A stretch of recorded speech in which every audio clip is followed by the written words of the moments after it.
आजो प्रेम की गजब कहानी।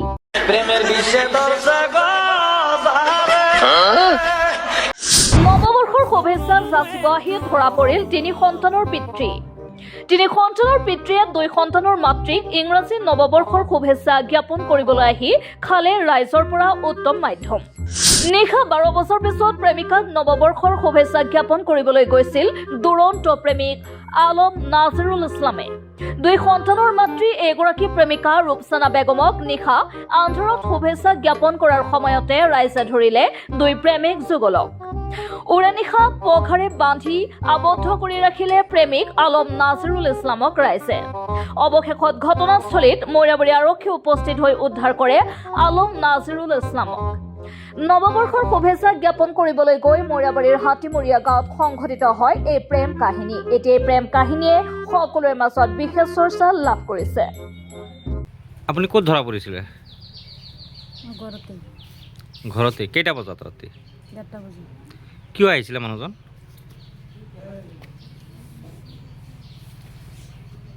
পাৱাৰ বেংকটো নিবলৈ আৰু জানুৱাৰী ইউজ কৰিবলৈ। কি কৰিবলৈ? জানুৱাৰী ইউজ কৰিবলৈ। জানুৱাৰী 1 জানুৱাৰী ইউজ কৰিবলৈ? অঁ। কি আপোনালোকৰ কি ভাল পোৱা আছে? আছে। কিমান দিন ধৰি? এবছৰ। তেখেতৰ আগত বিয়া বাৰু পাতিছেনে? পাতিছে। ল'ৰা ছোৱালী কেইটা তেখেতৰ? 3টা। ল'ৰা ছোৱালী বিয়া বাৰু দিলে? দিলে। নাতিনী হ'ল? অঁ। আৰু আপোনাৰ? ছোৱালী এজনী। ছোৱালী এজনী।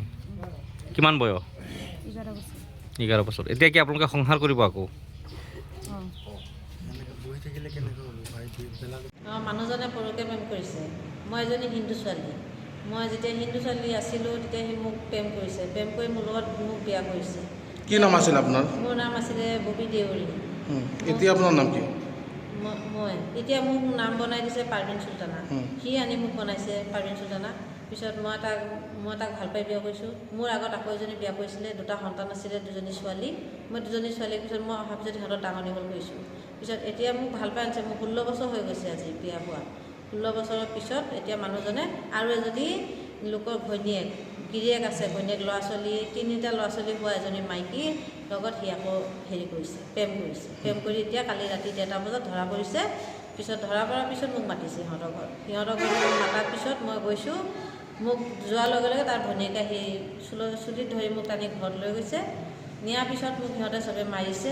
পিছত মোৰ জাল এজনী গৈছিলে, তাকো মাৰিছে। মাৰাৰ পিছত ওচৰ চুবুৰীয়া শুনি মোক সিহঁতৰ পৰা আঁতৰাই নি পিছত মোক ঘৰত পঠিয়াই দিছে। এতিয়া আপুনি কি বিচাৰে? মই বিচাৰোঁ এতিয়া মোক ন্যায় লাগে, কাৰণ মোৰ 4টা সন্তান আছে। 4টা সন্তানৰ ভিতৰত মোৰ এজনী ছোৱালী মই বিয়া দিছোঁ আৰু এটা মোৰ নাতিনো আছে। মোৰ বহুত কষ্ট। মই কষ্ট কৰি সিহঁতক ডাঙৰ দীঘল কৰিছোঁ। মই এতিয়া অসমৰ মুখ্যমন্ত্ৰী হিমন্ত বিশ্ব শৰ্মা তেওঁক মই হেৰি কৰিছোঁ, অনুৰোধ কৰিছোঁ যে মোক কিবা বিশেষ ব্যৱস্থা কৰি দিয়ে যেন, আৰু মোক ভালকৈ যাতে আইনৰ পৰা মোক আইনগতভাৱে যাতে মোক ন্যায় দিয়ে। মই এইটোৱে বিচাৰোঁ আৰু মই একো নিবিচাৰোঁ। মই এতিয়া হিন্দু ছোৱালী আছিলোঁ, মোক এতিয়া মুছলমান বনাইছেহি। মই এতিয়া 16 বছৰ ধৰি তাৰ ঘৰতে আছিলোঁ।